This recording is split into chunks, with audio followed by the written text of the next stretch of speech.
Deep breath in, drive through the floor, nice tight grip. Take that slack out of the bar. Ready? Yeah. Let's go, go, go! Lightweight. Forward. Go! Accelerate from the bottom. Let's go, last one. Go, go, go, go! Yes!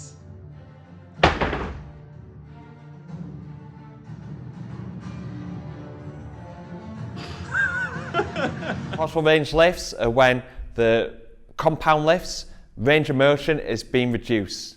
This is either by blocks or pins on a squat rack, and the reason why we do this is to increase the load. This can help benefit strength speed, but also can help the technique of the compound lift to be performed a lot better, which will make it more safe and more effective. So what kind of exercises do we include in the partial range lifts? The main ones that we use at Boxing Science are the trap bar deadlift on blocks and Anderson squat.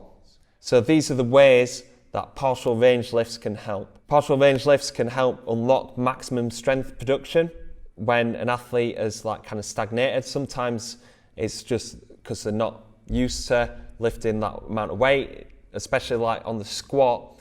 They're not used to having that amount of weight going through the spine, being able to control it with their core. So just by doing something like an Anderson squat can help increase the amount of load that they're used to, and can start to unlock maximum strength work when they do the full compound lifts. Also, we've found that athletes make adaptations in a very short amount of time. When we're doing like trap bar deadlifts with Kyle Yousaf in the most recent camp, he was lifting 110 on the trap bar deadlift and found it quite tough.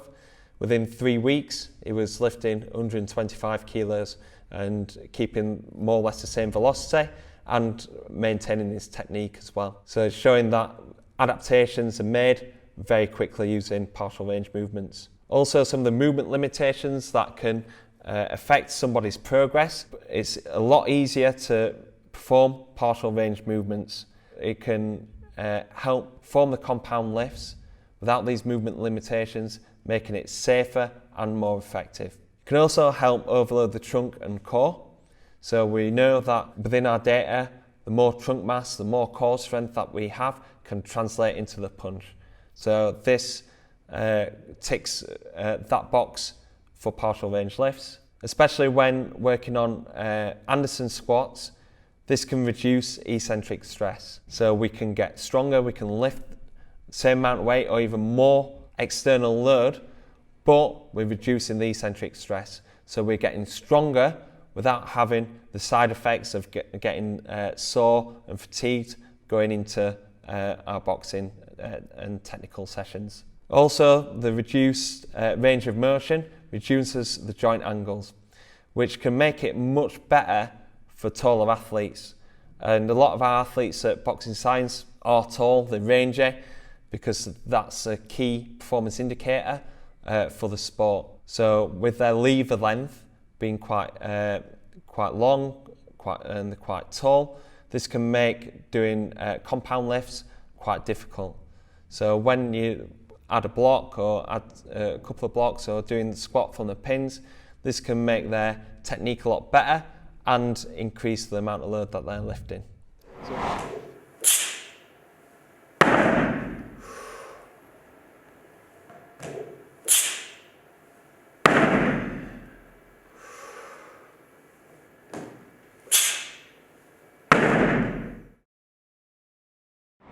Okay, so with a trap bar deadlift for blocks, we step in, feet hip width apart. We're going to make sure that we hinge at the hips, bend at the knees, push back. Our hips are well above our knees in this variation. We're going to have our hands next to our legs, okay, so they're not going in front and not going behind. Make sure they're right side onto our legs. Keep your shoulders pinned back. Deep breath in before we go. We drive up, extending our knees and hips simultaneously, leading with our chest. Make sure we're firing up with a solid hip extension, squeezing our glutes, sucking our hips in and under, keeping that rib cage down. Okay.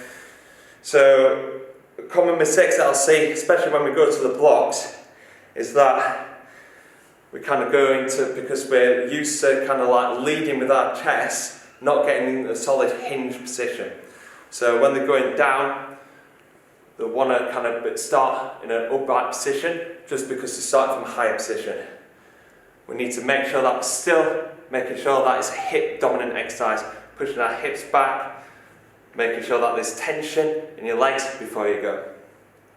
Also, you've got to really make sure that you're creating that tension before you go. Big heavy weights on the bar now, we can't afford to kind of go into it casually.